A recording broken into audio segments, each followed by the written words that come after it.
Your Creative Push, episode 302. Start by setting aside 30 minutes a day, find your time, and do that for as long as you can. And I really genuinely think that stuff will start to grow out of that.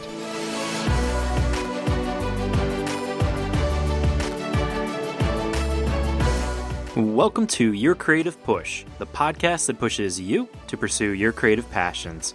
I'm your host, Youngman Brown, and my guest today is Mike Lowery.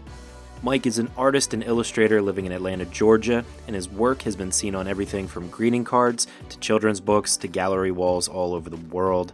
He's also the co-founder of Paper Ghost, a gallery and studio space in Atlanta, and he is a professor of illustration at the Savannah College of Art and Design, Atlanta. And he comes on the show today for one of the most inspiring and humorous episodes that I think I've ever been a part of. He had me laughing the entire time. He had me laughing as I listened back to it, and I know that you are going to really enjoy today's episode. Mike talks about the enlightening experience of a client asking him to make his final product feel more like his original sketches, and also why he encourages people to sketch and doodle and to not throw away your sketchbooks. He also talks about how his project Random Illustrated Facts came to be, and his advice to not tell other people your ideas, but instead simply make it and then show them. Mike talks about saving your old work and ideas and keeping lists for future work and then attacking them later piece by piece. Mike also discusses how and why he started his Kickstarter, Slightly Jet-Lagged, the travel sketchbooks of Mike Lowery. He also tells us how Paper Ghost Press started, and finally, how he finds the time to be a part of his band, Minor Miracles.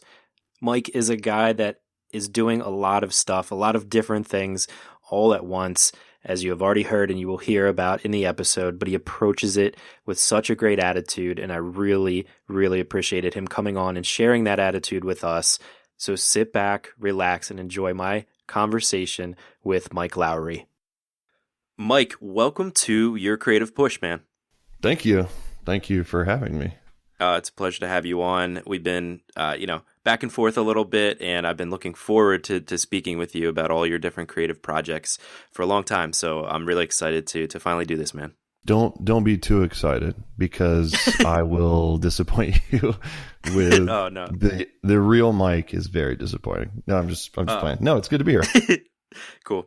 Well, I always like to give my guests an opportunity to kind of take the floor and kind of explain how you got to the point you are today, like a brief creative bio, if you will.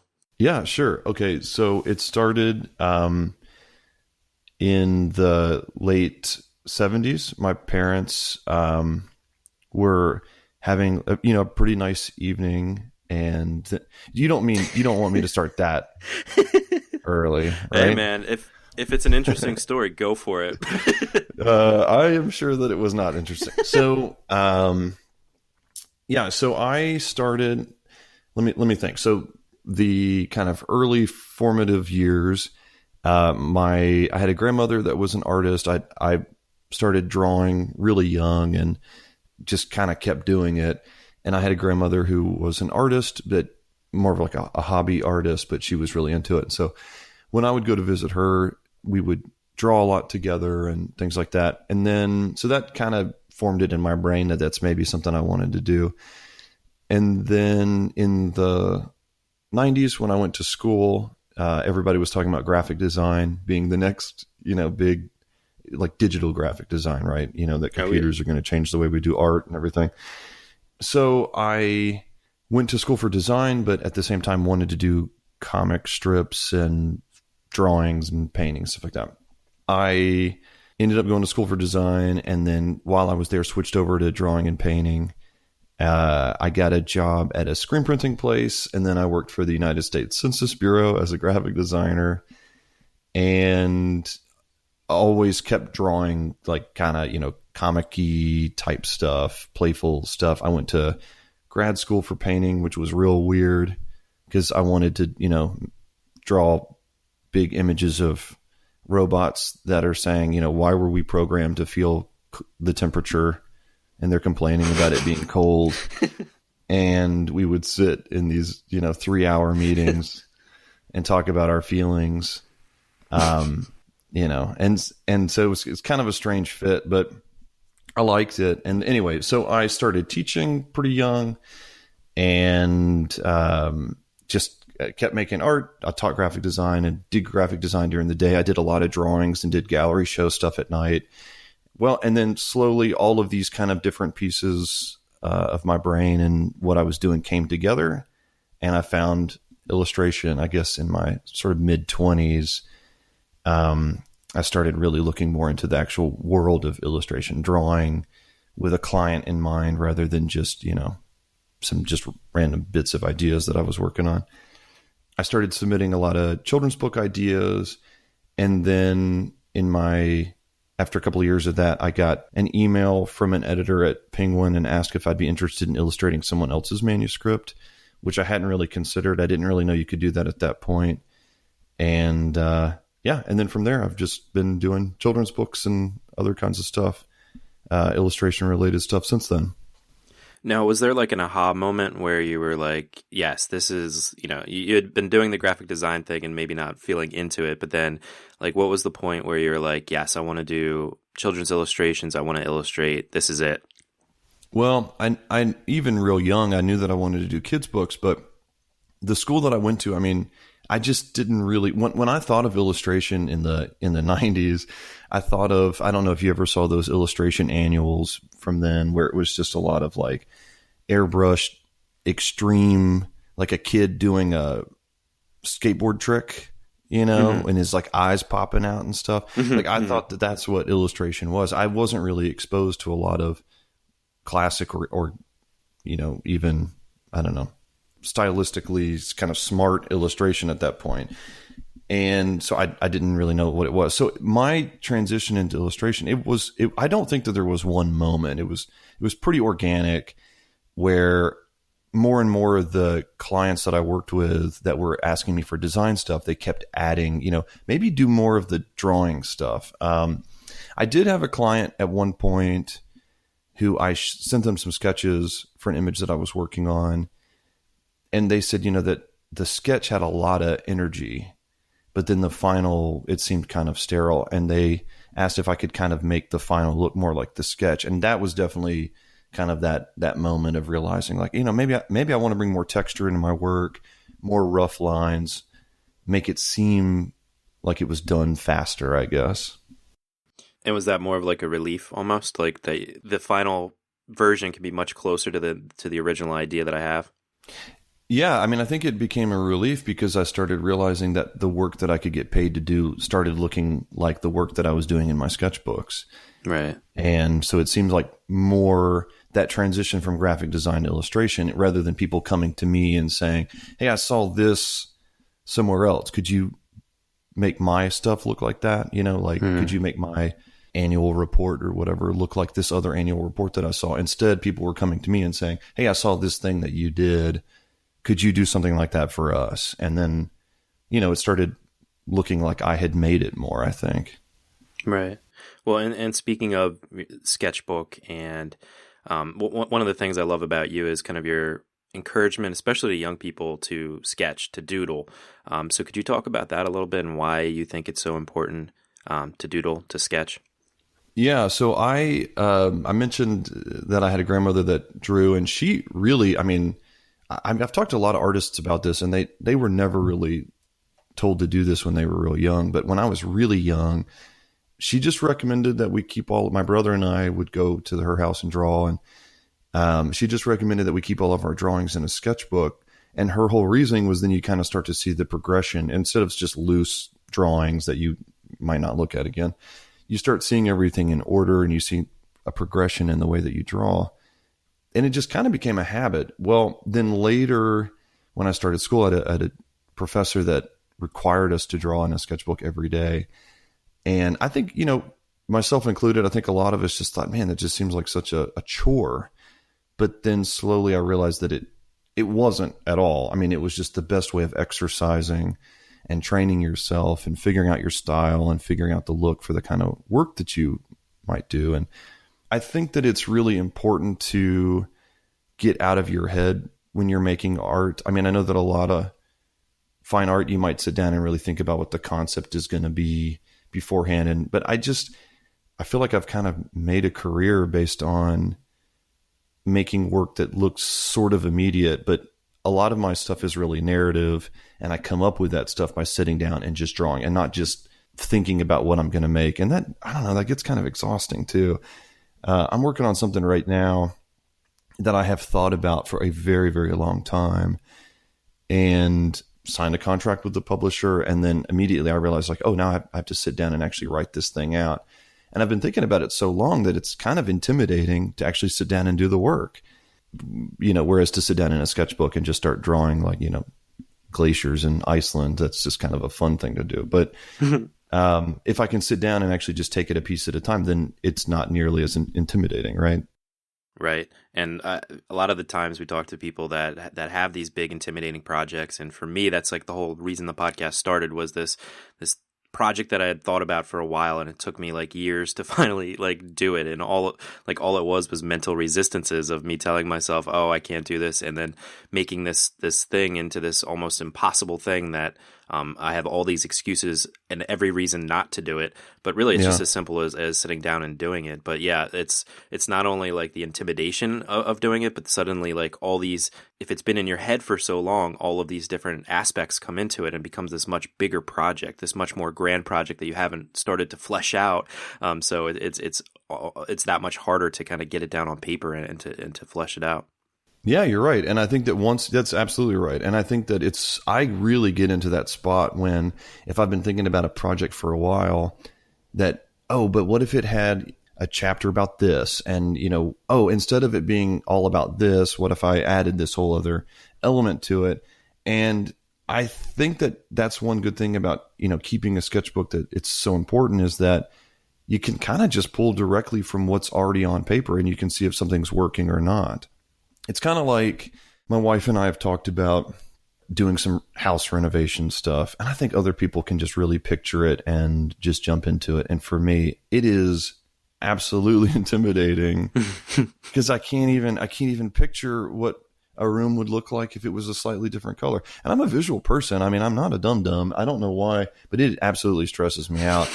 But I think with a sketchbook, it gives me a place that I can take a little piece at a time and just see if it works or not, see if a joke's funny. And I think like that's one area in particular, writing, like a 4-panel sketch style joke.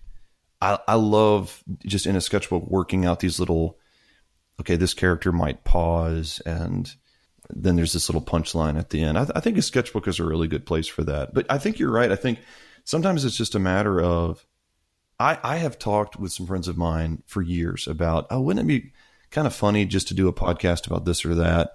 And then, we see each other 6 months later, and I'm like, wouldn't it be funny if we did? And without just taking the one little step of just, buy a microphone, right? That's a good place to start.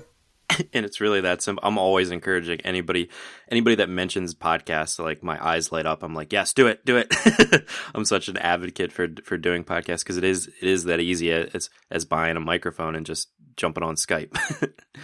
Yeah, but I like that idea of kind of working out a joke or working out something in your sketchbook, and having the sketchbook be like a playground, be like something that's like low pressure, like nobody else necessarily has to see this. And this is where I get to figure out if things work, and kind of just like start a thing that I'm not sure what the end's going to be like, so that you can figure out that end, Yeah. Oh, no, absolutely. And I think that that's one of the things where when people say, I consider to be, I mean, I have made a career, my career is really hinged on the fact that I started keeping a sketchbook at some point, and I was able to develop the look of my work and the kind of materials that I use and the way that I write and my voice. And so when people say to me, well, I don't have time to work in a sketchbook. I mean, surely you've heard that kind of stuff too, right? Yeah. I have this idea for a project, but I do not have the time for it.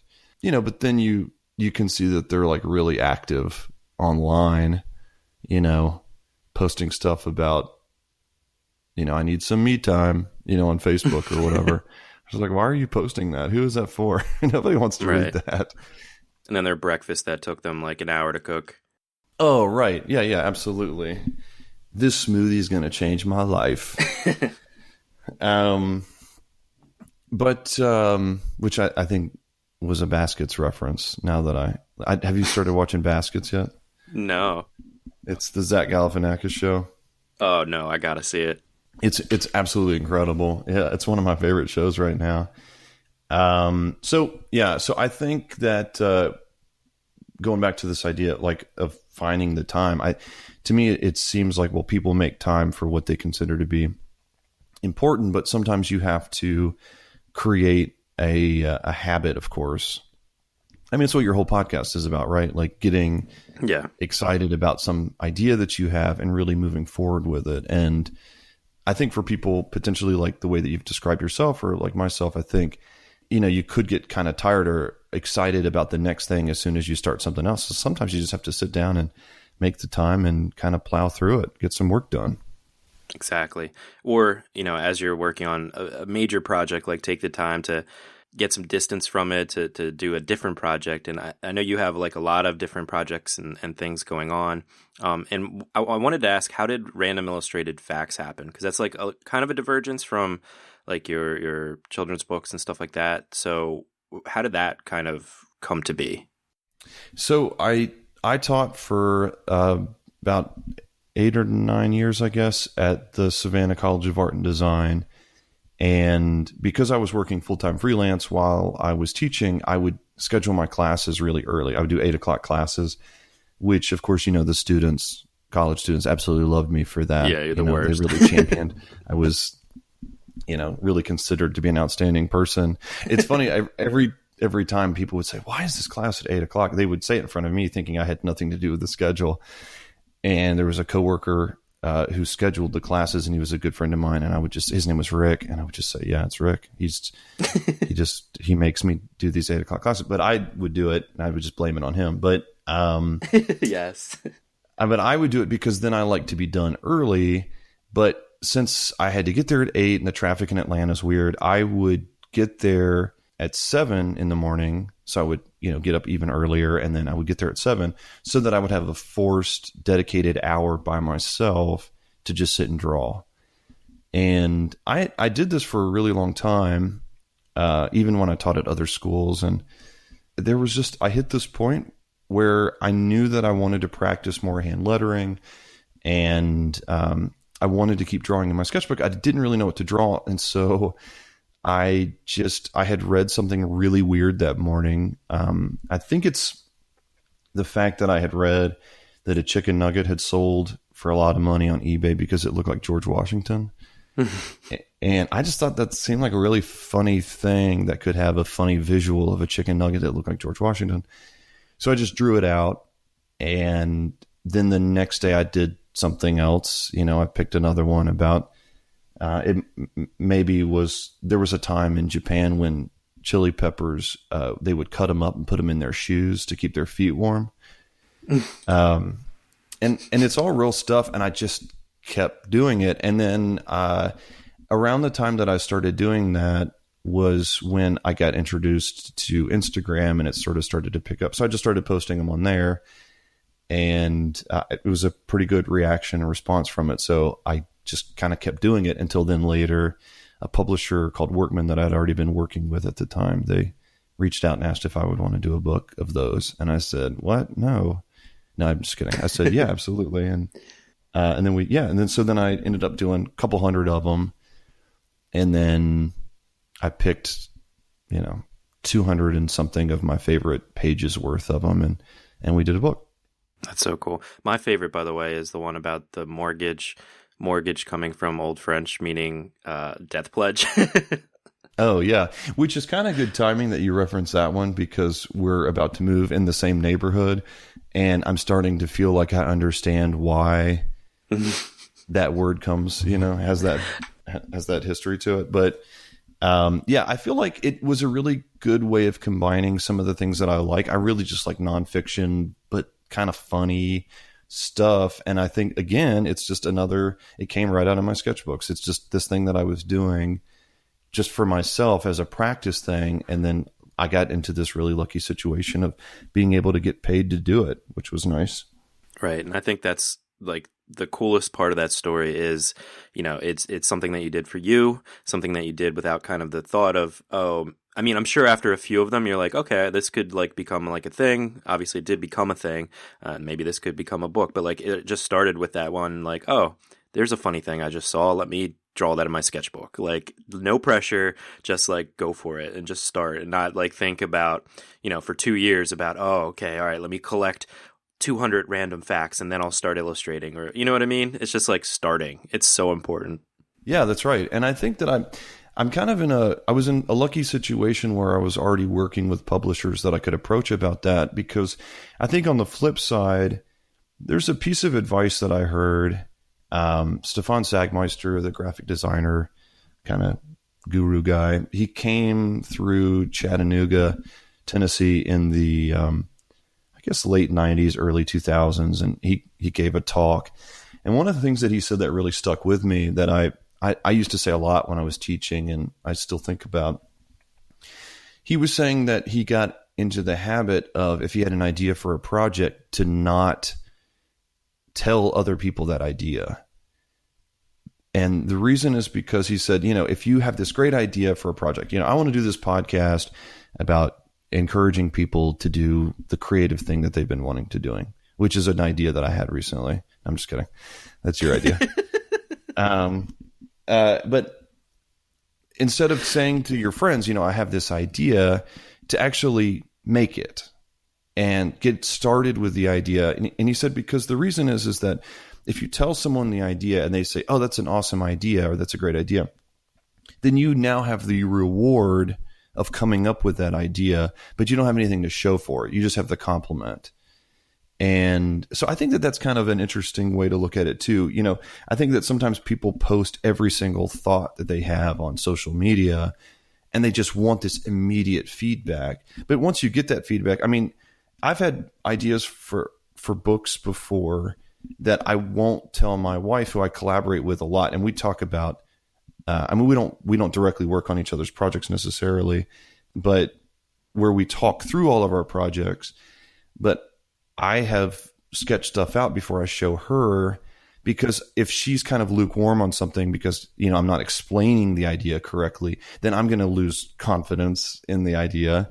Or if she's overly excited, then I'm going to start feeling like, I can't deliver what this, woman, this beautiful lady now is excited about. And now I'm going to feel, you see what I mean? Like, so yeah, I've gotten to where I like to, and in fact, I've been drawing stuff before. She works from home too. She's an illustrator. So I've gotten to points where I've said, like, don't come in here. I want to like finish this drawing before you see it.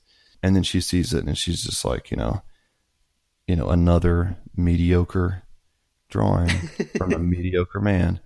And I'm just like, geez, you can be really hurtful. No, she's not. She doesn't say that. Well, yeah. Yeah, I think one of the things I always encourage people to do is to say their ideas out loud, or say the thing that they're thinking about, the big project that they want, to say it out loud, even if it's just to themselves, to kind of build that accountability, or to I don't know, like put it out there in the universe. I think that's really important, but I think that that's even better advice, to at least have like some sort of proof of concept, not only so that you have something to show for it, like not just getting a compliment or whatever, like you said, which is true, but also so you can start to figure out the idea, like on paper, like so you can start to kind of figure out exactly not exactly where you want it to go, or more of the direction where you want it to go, as opposed to some esoterical kind of thought that you had. You know what I mean? Oh, absolutely. And for me, instead of kind of speaking it out loud, I just make these lists. And I think that that's a really good way of, I mean, I'll revisit ideas that I had a couple of years ago that maybe at the moment it didn't work with the publisher that I'm working with or something like that. But then, oh, now I'm in this spot. So a big one for me is when I get asked to, so I've written a bunch of greeting cards for Hallmark and some other companies. And when they come to me and they ask, what are your ideas for cards? We need a birthday card. I mean, my brain kind of does what anybody's brain would do. It just shuts down, and it's like, well, why don't we just sit and have a drink instead of thinking of good ideas? And by drink, I mean, like High C. Do they still make High C? High C fruit punch? Yeah. But luckily I know that it's going to happen again, every couple of months, that I'll get a chance to do some writing like that. So as I think of something that might be kind of funny or hopefully not done before, which is not even remotely possible, but I'm going to just sprinkle in some like negative, like aside thoughts during this positive podcast, if that's okay. Yeah, it's necessary sometimes. Can't be too positive with Mike Lowery. I mean, as you can tell from my work, it's pretty doom and gloom over here in the Lowrey household. And anyway, but I think that kind of keeping a list of some of these things that I'd like to do later. One of my first, I remember for a couple of years, I had this idea that I just wanted to do a project that used a natural cardboard craft paper cover and then had a screen print over top of it. So that's not even like, I mean, that's just a type of material that I wanted to use. And I just put it on a piece of paper over top of my drawing table. And it sat there for a really long time. And I kept thinking, when a new project would come up, I would think, is this a good fit for this? And then eventually, a project came through that it worked perfectly for it and I could do it. But sometimes it might be a little joke or a character that I've created or whatever, or it might be an idea for an entire book. And I like to just keep these lists of things that I would like to do. And slowly, as I think about that idea, I can develop it a little bit more. But, if I just tell my wife, like, wouldn't it be awesome to do a sticker book about, these things? She could go like, oh, that sounds great. And then I don't really have to make it. Yeah. Another average sticker book from an average person. Oh, I wish she would say average. She'll say humdrum. No, I have, so my lists are very vast. I have many different lists and many different Microsoft Word documents, all kinds of ideas. For me, it's not just having it for later, but it's just getting it out of my head so I don't have to like think about it. Like, because whenever I have like an idea, I'm like, don't forget that, don't forget that. So I have like my brain telling me 100 different things that I shouldn't forget about, or to, like you said, incorporate it into some of my writing or something, a character idea. But it's so important for me, at least, to just get them out of my head so that my brain can just get a little bit more quiet. Oh, absolutely. And I that became a big part of kind of relaxing for me too, was not just keeping lists to get stuff done, but keeping lists so that I can kind of stop just going over it all the time. And I get it down on paper and then I realize I can come to it later. And a big part of my job is triage, because I don't have one project that I do start to finish and then turn it in and then go to the next project. I mean, the way that publishing works is I do the sketches for one project, and then after I submit those, I'm doing the sketches for another while I'm waiting for feedback on sketches, and really trying to balance what needs to be done when. And I think it's the same thing with keeping lists of these big projects that I want to do for myself or do later. One of the things, that I put off for a really, really long time was that I really wanted to do a Kickstarter with this. This sounds like I'm like going into now like this hard sell pitch. No, it was going to be my next question about your Kickstarter. So with this project that I wanted to do, and I kept thinking, I had this travel sketchbook idea, and I kept seeing the big picture of it. There's so many different steps that I needed to do to create my own book and publish it and print it and do a Kickstarter. I needs a video and all these other things. But then I just started taking little pieces at a time, and it became much easier to digest, right? Right. Should I say digest or digest? Digest, please. I think it became a lot easier for me to Reader's Digest. And what if I was sponsored by Reader's Digest and it just now came up? So this would be a very sponsored episode by Microsoft Word, which you mentioned, and now. I just think sometimes things are funnier when it's humor in uniform. That's from Reader's Digest. Yes. I don't know. I know you are.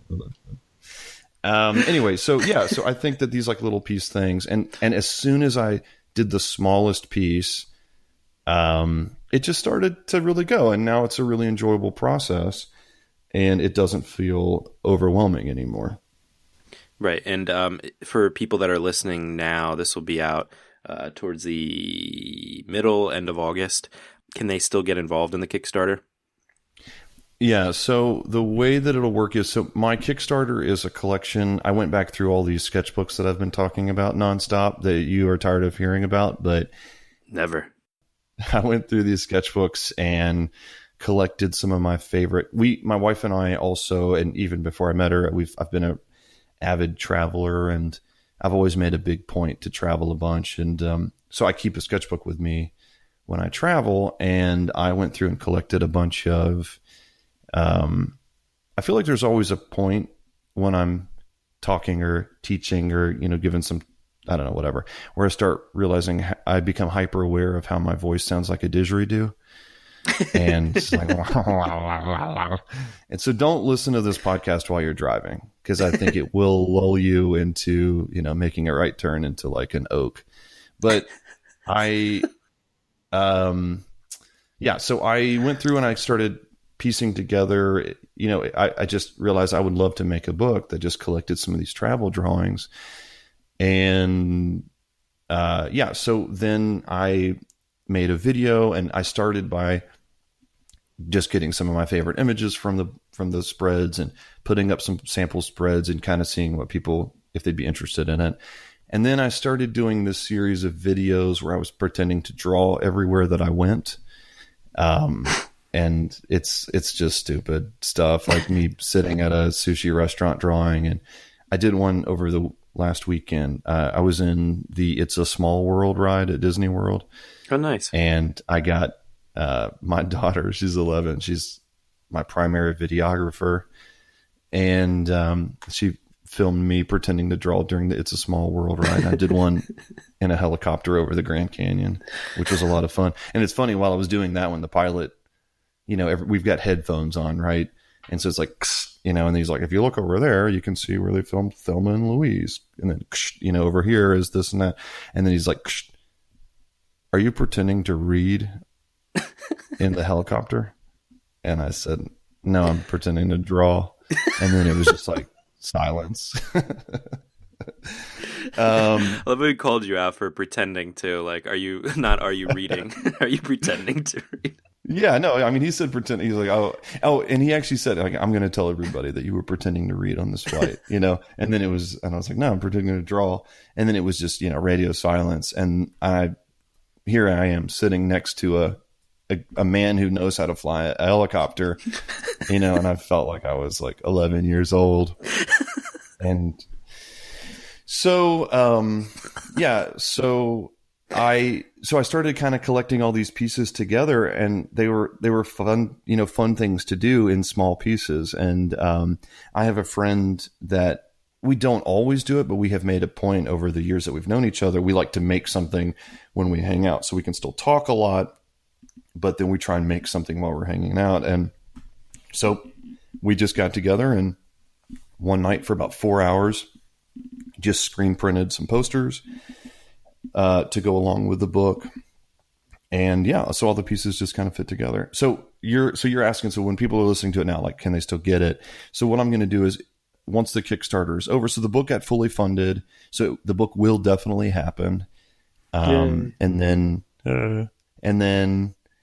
after that, then the book we'll sell it through I'm a part of an art group called Paper Ghost Press, where we make posters and stuff like that, and it'll be for sale through Paper Ghost Press. Very cool. And it's Slightly Jet Lagged, the travel sketchbooks of Mike Lowery. And we'll definitely link that at today's show notes page as well, yourcreativepush.com/Mike Lowery. And I wanted to talk about Paper Ghost as well. How did that come to be? So with my wife and I both working from home, we realized at some point that we just kind of we wanted to work around other people, and that we wanted a studio space outside the house. Now, this was before we have a 1-year-old now. This is before we had a 1-year-old, but we had some other friends that were illustrators. We rented a studio space in this great part of town. It was a small space, but really, really, really nice. And we were there for just a couple of months before we realized we did an open house where we started showing friends, we posted that we were going to show off just some new stuff that we'd been working on. And then we started having these monthly events where people could come see new work, and we started showing other local artists and illustrators. And so slowly that turned into another job, and we kind of phased that part of it out. But what grew out of it was that my wife and I and another friend, a lady named Sarah Newberger, we started a little company called Paper Ghost Press, where we can collectively sell all of our prints and stuff online and through shops and things like that. So yeah, so that's how that happened. And then having that, creating that and having that available to you, then does that kind of take the pressure off in other aspects? Like when you do get your Kickstarter or you do get other ideas of things that you want to print, does it make it easier? I mean, yeah, maybe, but I think everything is kind of you have to figure out what demands the most amount of your attention. So for all three of us, it's an outlet for us to sell prints and personal work, but all three of us are also full-time illustrators. So that takes the most attention. And in terms of work, of course, I think just like anything else, like you have to put a lot into it to get a lot out of it. Right. Right. Yeah, that makes sense. And again, we've been talking a lot about, all of the different projects, all of the different things and trying to find time. And you also had a band had a band, Minor Miracles. So yeah. Have you always been interested in music? Like, how did that start? And then how did you find the time to do this other, completely different kind of creative thing? Because I'm always encouraging people, just because you're an illustrator, that doesn't mean you can't be a musician as well. It doesn't mean you can't dabble in all of the things that you love about life and being a creative person. So basically, how did that happen? So, I've played music since, junior high or high school. And I saw it. I didn't realize that at the time. I wasn't, I didn't have this like weird plan of this is how I will meet people, but it's how I met it's how I met one of my best friends from high school, or my best friend from high school, but how I met most of the people that I ended up hanging out with in college, and people that I still, keep up with, were people that I played music with, because we would meet a couple times a week and play music. And I knew that I never really wanted to make a career out of it. It seems like a pretty difficult way of making a career. I know for some people it's like this ideal lifestyle, but I really can't imagine it. But so I think in that way, as long as I considered it to be a side project thing always, I think that was really healthy, because then I focused all of my attention on my career making art.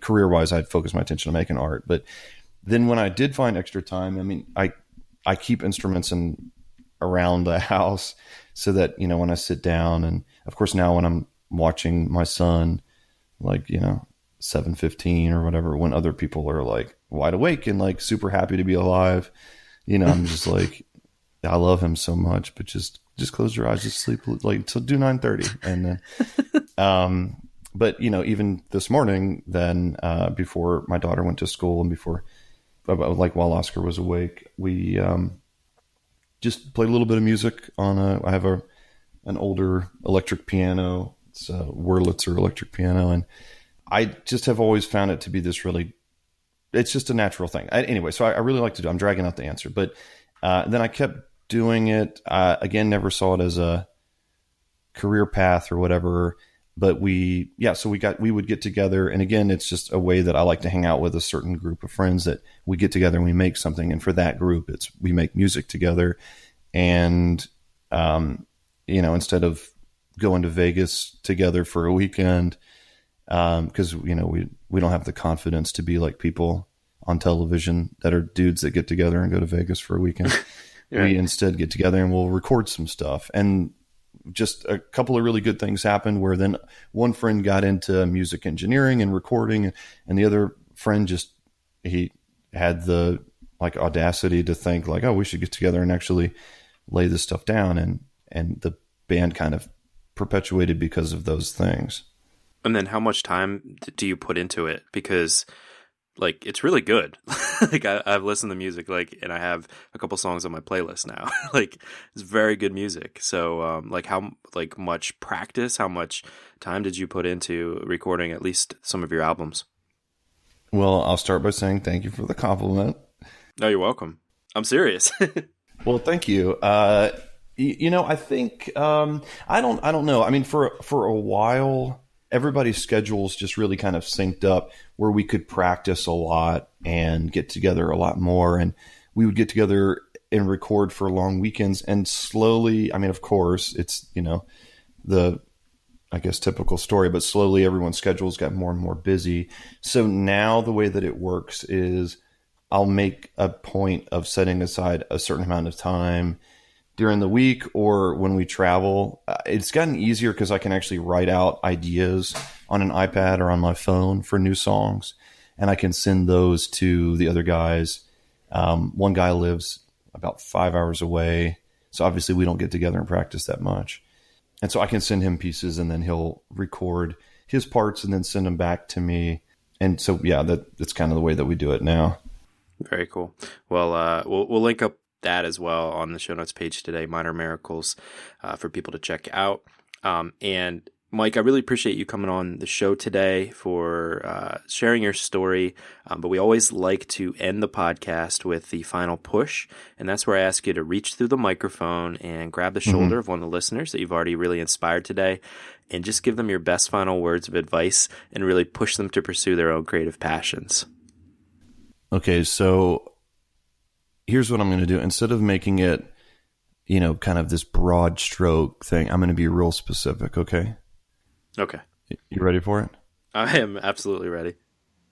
Jeremy, I know you're listening right now, and you're eating a bowl of cereal and with almond milk, and you've been thinking about okay, you know what? I'm going to do it for real. Dude, no. Jeremy is like, what? Holy crap! How did he know? I mean, it's rice milk, but it was pretty close. Rice milk. You know, I think here's what I'll say. I think that if you are in a position right now where you're listening to a podcast, you know, really hoping to kind of get some behind the scenes encouragement or a little bit of push, then I think that you probably have some piece of an idea in your brain, and maybe you don't. Maybe it's not even, I want to start this podcast, or I have this idea for a book. I mean, a book is a big project, but I would say start with the little pieces and really start by setting aside 30 minutes a day. This one has been about keeping a sketchbook, and I'm going to kind of keep that idea going. Set aside 30 minutes a day. Find your time where you can sit down and spend 30 minutes a day. And maybe for you, it's writing or working on music a little bit or something. But I'm speaking about sketchbooks right now, and try and do that for as long as you can. And I really genuinely think that stuff will start to grow out of that. That's my push. That's my reach through the microphone. End of podcast push for you. Well, thanks, Mike. And Jeremy really appreciates that as well. And yeah, I just wanted to just add on to that, because I think one of the important parts of your story when we were talking about random illustrated facts was the fact that you just showed up an hour early to work. And for me, I've been doing this miracle morning thing where I'm just waking up super early. Like our interview today was at 10 a.m. and usually I used to wake up at 9:30, do the interview, go to work. And I've been up for 3.5 hours before that now. You know what I mean? And I've gotten so much done. I feel so much more motivated. I've gotten to many different projects, and I just feel so much more rejuvenated, but also have gotten so much stuff done. So it really is important to kind of set that time. And if you can get it done at the beginning of the day, like you did, show up to work early where you have nothing else to do but to open up your sketchbook and start drawing, to put yourself in that position where you kind of have to do it. I think it's so important, and you can get so much done, like you said, just taking it piece by piece, day by day. Yeah, absolutely. And if you feel like you can't get up and draw, then what you could do is you could just wake up an hour early and then listen to the music that I made and call it your minor miracle morning. Yes. That's I'm sorry that I can't just end on actual advice. that I have. No, that is good advice. Hey, I would recommend it. Mike, dude, thank you so much. This was so much fun and also very inspiring. So thank you so much for coming on the show and giving us that push, man. Absolutely. Thanks for having me. Oh, man, I told you that was a great episode and so much fun. My thanks again to Mike for coming on the show. And there's a ton of things I can say about this episode, but hopefully you know me well enough by now that I can't possibly let this topic go. It's that moment that he was talking about when his client asked for the final product to look more like the original sketch, where it had that energy. And I think that story is such a testament to trusting your original instincts and trusting that initial energy and creation, because that's when you're the closest to that, creative source that none of us really understand, where it comes from, but we all know it comes from something else. And sometimes just being a person who is able to tap into that is good enough, because other people that are interested in our work, other people that think the same way that we think, can feel that energy too.